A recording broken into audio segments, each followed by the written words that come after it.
All right, let's get right into it. This is for every single emergency roofer out there who's listened to the rain pour down and just wondered, why isn't my phone ringing off the hook? We're going to break down why you're losing those high-stakes calls right after a storm. And believe it or not, the answer is probably hiding on your own website. Seriously, think about it. This is the question that can cost you thousands in a single night. The wind is howling, you know homes are getting damaged, but the phone is quiet. Or worse, you know the calls are going to the other guy. It is one of the most frustrating feelings in this business. So we're going to fix that right now. Okay, I want you to put yourself in your customer's shoes. It's late, it's dark, and there's a drip coming from the ceiling. That drip turns into a puddle.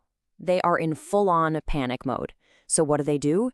They grab their phone, Google emergency roofer near me, and they open up 3 tabs. You and 2 of your competitors. They're going to make a choice in the next 90 seconds, and I promise you it has almost nothing to do with price.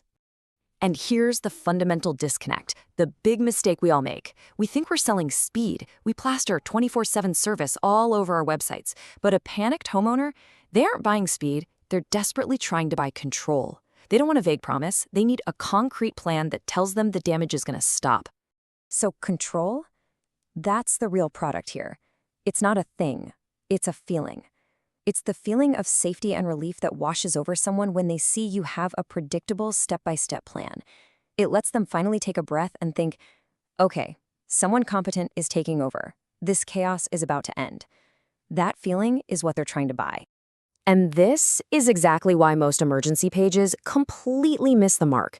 They're just filled with these empty phrases. 24/7 service means absolutely nothing without an ETA window. Fast and reliable? Come on, that's just noise. After a big storm, homeowners have their scam detectors on high alert, and these generic claims sound exactly like what an out-of-town storm chaser would say. It creates suspicion, not trust. And here's the tough part. Every one of those vague promises, every missing piece of proof, it's just another reason for that homeowner to close your tab and move on to the next one. It's an invisible loss. You don't get a notification saying you were rejected. The phone just stays silent. You never, ever see the call you missed. So, how do you sell control? You sell a plan. The solution is to feature a first 2 hours containment plan front and center on your page. This isn't just a service, it's a process. It replaces that vague promise with a concrete sequence of events. We're going to triage, we're going to contain, we're going to document, and then we're going to explain. This signals order, competence, and it gives the homeowner exactly what they're looking for. Now, a great plan isn't enough on its own. It has to be backed up by instant trust signals. I'm talking things that immediately shout, we are a real local business. A map of your service area, photos of your trucks in their neighborhood, and this one is huge. A photo of you, the owner, or your team. In a crisis, people don't trust logos, they trust people. This is how you instantly separate yourself from the out-of-town crews. And don't forget, your contact process is a promise in itself. Think about it.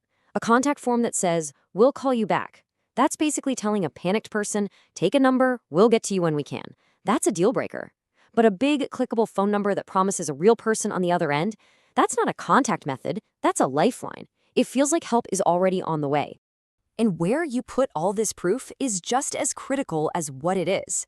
If it's buried on your About Us page, it might as well not exist. It has to be right there, where the decision happens. On your homepage, right at the top. On your emergency page, right next to that first 2 hours plan. And you better believe it should be on your contact page, giving them that last bit of confidence before they call. So let's bring it all together. Let's go back to that homeowner with the 3 tabs open. For them, the choice is now crystal clear. On one side, you've got a vague promise from some anonymous website. On the other, you have a clear step-by-step containment plan from a local company with the owner's face right there. I mean, which one signals safety? Which one gives them the control they're so desperate to buy? Yeah, it's not even a contest. Which really leaves you with one crucial question to ask yourself tonight. Is your website just an online brochure? Just another advertisement? Or is it built to be your best first responder, calming panic, building instant trust, and deploying a clear plan the second someone needs you? Because at the end of the day, that's what wins the call. It's not about slogans, it's about a system. A clear, confident first 2 hours containment plan is what your customers are looking for. If you'd like, we can do a teardown of your website's emergency path and show you exactly where you might be losing people. Thanks for watching. Now go win that storm call.